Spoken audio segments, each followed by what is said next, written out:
Defense Updates has reached more than 150,000 subscribers. We're genuinely thankful to our viewers. You keep us going.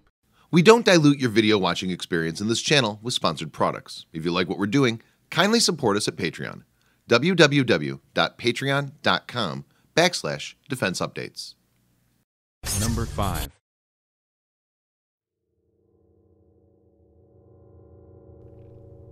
Asia's Quad is back for the first time since 2007. Senior officials from the United States, Japan, India, and Australia met in Manila on Saturday on the sidelines of the Association of Southeast Asian Nations and East Asia Summits to discuss regional and global cooperation. The meeting in Manila was primarily the result of renewed interest in Tokyo and reciprocal interest in New Delhi, Canberra, and Washington, with the Japanese delegation chairing the first meeting. In this video, Defense Updates analyzes why United States, Japan, India, and Australia joining hands is a message for China. Number 4.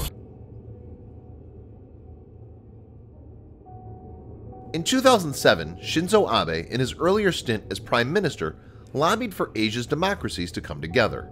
While this quadrilateral grouping had first met in 2007, it was unable to sustain momentum as China expressed concerns about what it saw as an attempt at containment by like-minded democracies in the Asia-Pacific. And so soon after Abe's landslide victory in the Japanese elections recently, his foreign minister, Taro Kono, said that Japan will propose a top-level dialogue with the US, India, and Australia to promote free trade and defense cooperation across the Indian Ocean, from South China Sea to Africa.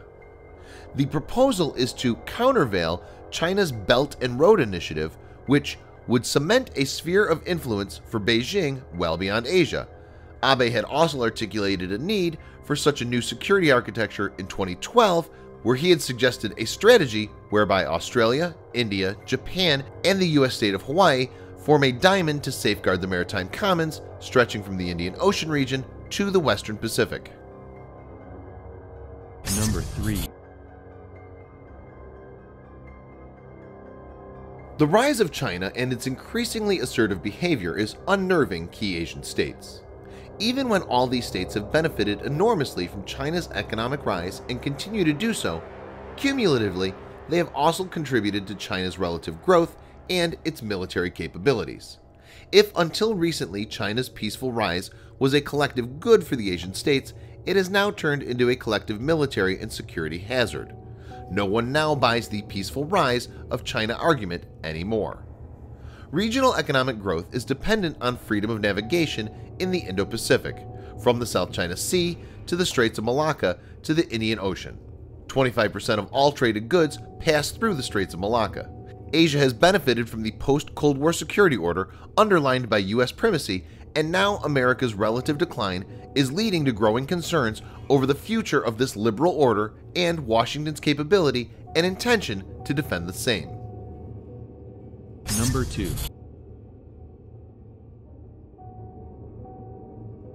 Convened around the theme of a free and open Indo-Pacific, the first quadrilateral meeting addressed 7 core themes: the rules-based order in Asia, freedom of navigation and overflight in the maritime commons, respect for international law, enhancing connectivity, maritime security, the North Korean threat and non-proliferation, and terrorism. Following the meeting, the US Department of State, the Indian Ministry of External Affairs, the Australian Department of Foreign Affairs and Trade, and the Japanese Ministry of Foreign Affairs each released statements outlining what was discussed. All 4 statements emphasized that the convergence of visions and shared interests underpinned the quadrilateral. Number 1.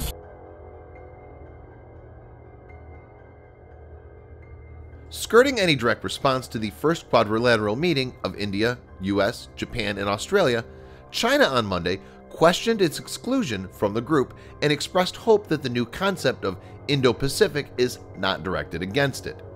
Chinese Foreign Ministry spokesman Geng Shuang said at a meeting briefing, "The relevant proposals should be open and inclusive and should be conducive to win-win cooperation and avoid politicizing or excluding the relevant parties." Asked whether he meant exclusion of the relevant parties referred to omission of China, Geng said China welcomes the development of friendly cooperation between relevant countries. He added, We hope this kind of relations will not be directed at a third party and conducive to the regional peace and stability. The Chinese reaction clearly signals Beijing uneasiness about the Asia's Quad.